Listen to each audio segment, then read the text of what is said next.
ज्ञानपीठ शिक्षा केंद्र में आप सभी का स्वागत करते हैं। आज हम मोशन सर के द्वारा पढ़ने जा रहे हैं मोशन चैप्टर्स। बहुत अच्छी तरीके से एक्सप्लेन करेंगे सभी टॉपिक्स को। तो आइए स्टार्ट करते हैं मोशन चैप्टर। तो आज का हमारा टॉपिक है मोशन। तो सबसे पहले इसकी डेफिनेशन पर आते हैं, समझते हैं क्या होता है मोशन। इसकी डेफिनेशन होती है the change in position of an object with respect to time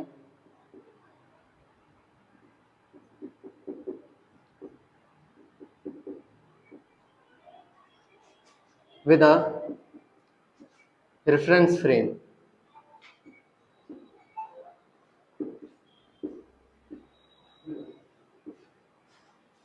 तो ये होगी इसकी definition, the change in position of an object with respect to time with a reference frame. तो अगर कोई भी ऑब्जेक्ट एक रेफरेंस फ्रेम में अपनी पोजीशन चेंज करता है टाइम के साथ, तो उसे हम मोशन कहते हैं। अगर बिना टाइम के अगर ऐसा होता है तो हम उसे टेलीपोर्टेशन कहते हैं। इसके बारे में आपने कभी सुना भी होगा। तो सबसे पहले बात करते हैं रेफरेंस फ्रेम की। रेफरेंस फ्रेम क्या होता है?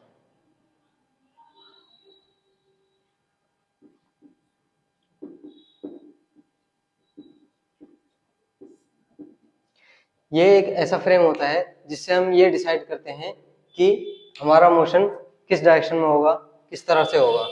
ठीक है, तो सपोज दैट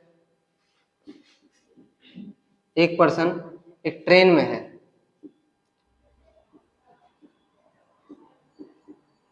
और एक पर्सन ट्रेन के बाहर है। अगर ये ट्रेन मूव कर रही है तो इस पर्सन को जो अंदर लोग बैठे हैं वो रेस्ट पर लगेंगे। अगर ये अपने फ्रेम ऑफ रेफरेंस से देखेगा तो जो अंदर लोग बैठे होंगे वो इसे रेस्ट पे लगेंगे, और जो ये पर्सन होगा ये इसे इस डायरेक्शन में जाते हुए दिखेगा। वहीं अगर हम इसको रेफरेंस लेके बात करें तो ये सभी लोग, ये पूरी ट्रेन जो है ये इस डायरेक्शन में इसे मूव करती हुई दिखेगी, और बाकी जो भी लोग स्टेशन पे खड़े होंगे वो सभी लोग रेस्ट पर लगेंगे। तो जो मोशन है वो डिपेंड करता है कि हमारा रेफरेंस ऑफ फ्रेम क्या है।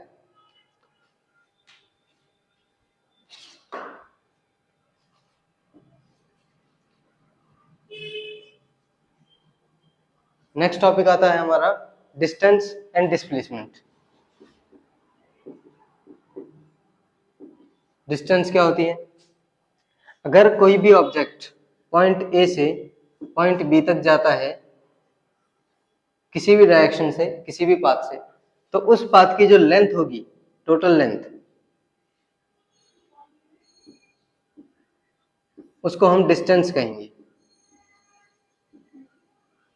इसको x से भी डिनोट किया जा सकता है, d से भी डिनोट किया जा सकता है, और स्मॉल s से भी। ठीक है, इसकी यूनिट होती है मीटर, और इसकी CGS यूनिट होती है सेंटीमीटर। CGS unit.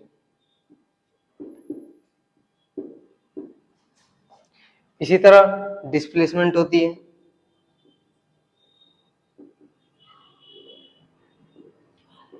डिस्प्लेसमेंट में क्या है?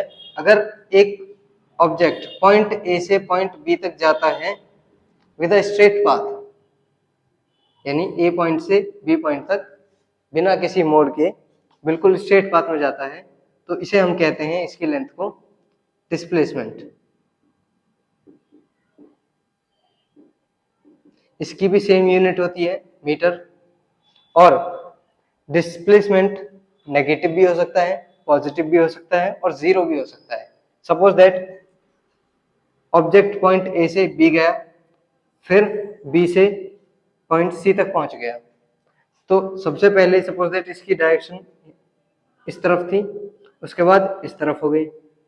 इसने यहाँ से यहाँ तक कोई डिस्टेंस चली, सपोज दैट x, और उसके बाद यहाँ से यहाँ तक डिस्टेंस चली कोई ये x प्लस वाई, ए से लेकर सी तक हो गया हमारा डिस्टेंस टोटल y। अगर हम इसकी डिस्प्लेसमेंट देखें तो वो होगी माइनस वाई। ठीक है। और अगर ऑब्जेक्ट पॉइंट ए से पॉइंट बी तक गया और फिर वापस पॉइंट बी से पॉइंट ए पर आ गया, तो यहाँ पे डिस्प्लेसमेंट जो होगी वो 0 हो जाएगी। अगर इनिशियल पोजीशन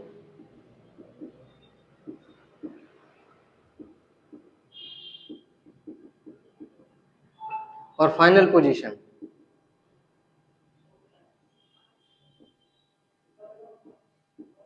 सेम हो जाए तो उस केस में डिस्प्लेसमेंट 0 हो जाती है। इसको भी एस से डिनोट किया जाता है। अब नेक्स्ट टॉपिक है हमारा scalar quantities and vector quantities.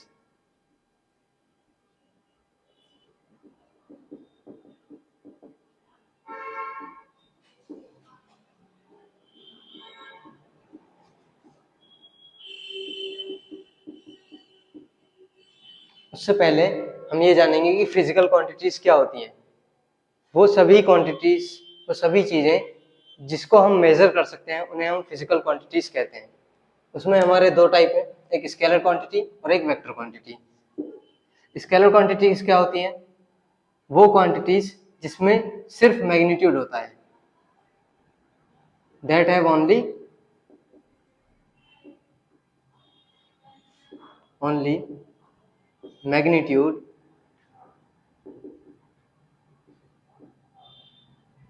but have no direction.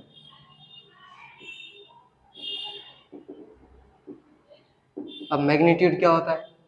Magnitude एक तरह से न्यूमेरिकल वैल्यू होती है किसी भी फिजिकल क्वांटिटी की जिसको मेजर किया गया है। सपोज दैट कोई ऑब्जेक्ट ए पॉइंट से बी पॉइंट तक गया 5 किलोमीटर्स, तो इसमें जो हमारी 5 किलोमीटर है इसमें 5 रहेगा हमारा मैग्नीट्यूड और किलोमीटर रहेगी यूनिट। लेकिन अगर हम वेक्टर क्वांटिटी की बात करें तो इसमें हमारे पास मैग्नीट्यूड भी होता है और डायरेक्शन भी होता है।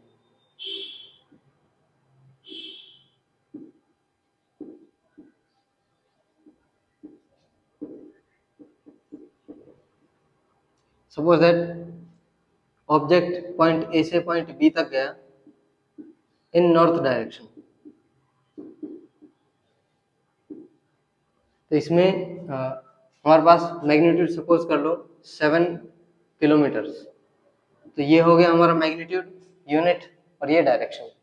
तो वेक्टर क्वांटिटीज जो है हमारी उसमें डायरेक्शन भी होती है, मैग्नीट्यूड भी होता है, लेकिन स्केलर क्वांटिटीज में सिर्फ मैग्नीट्यूड होता है, डायरेक्शन नहीं दी होती। अब आते हैं difference between displacement and distance.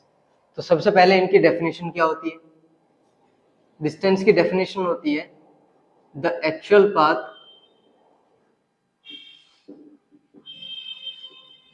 Covered by the object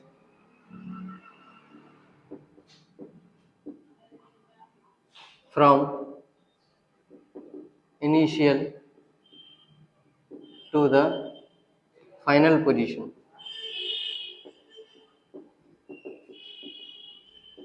and displacement में क्या होता है? ये होता है द शॉर्टेस्ट और straight path between initial and final position.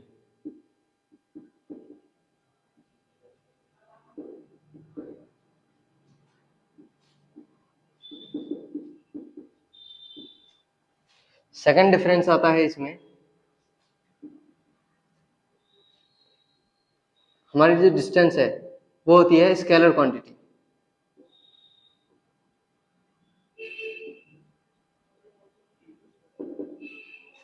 और डिस्प्लेसमेंट जो है वो होती है हमारी वेक्टर क्वांटिटी।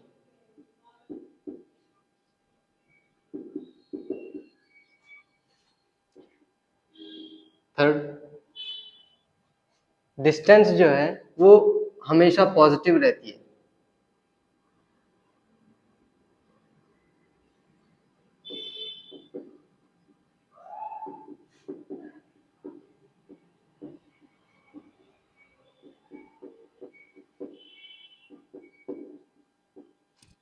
लेकिन जो डिस्प्लेसमेंट है इट कैन बी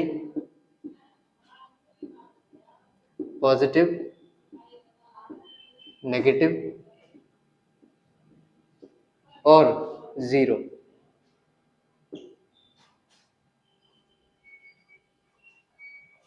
जो डिस्प्लेसमेंट है वो पॉजिटिव, नेगेटिव और जीरो हो सकती है, लेकिन डिस्टेंस जो है वो हमेशा पॉजिटिव ही रहती है।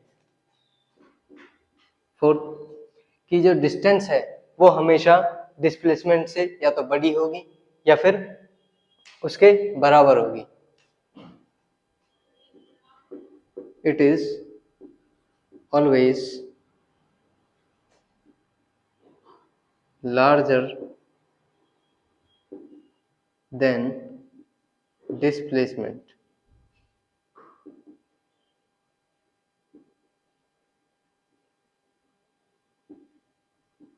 Or can be equal. लेकिन जो डिस्प्लेसमेंट है वो हमेशा डिस्टेंस से या तो छोटी होगी या फिर उसके बराबर हो सकती है।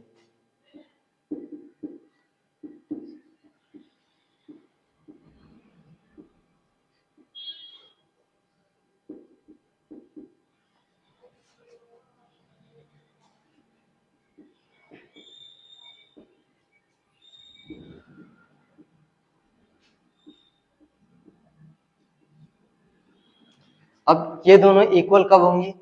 वो केस क्या होगा? अगर ऑब्जेक्ट पॉइंट ए से पॉइंट बी तक जाए और इसका जो एक्चुअल पाथ है वो डिस्प्लेसमेंट के इक्वल हो जाए, स्ट्रेट पाथ हो जाए दोनों पोजीशंस के बीच में, इनिशियल और फाइनल, तो इस केस में जो डिस्टेंस होगी और जो डिस्प्लेसमेंट होगी दोनों इक्वल होंगी। Thank you everyone for watching the video.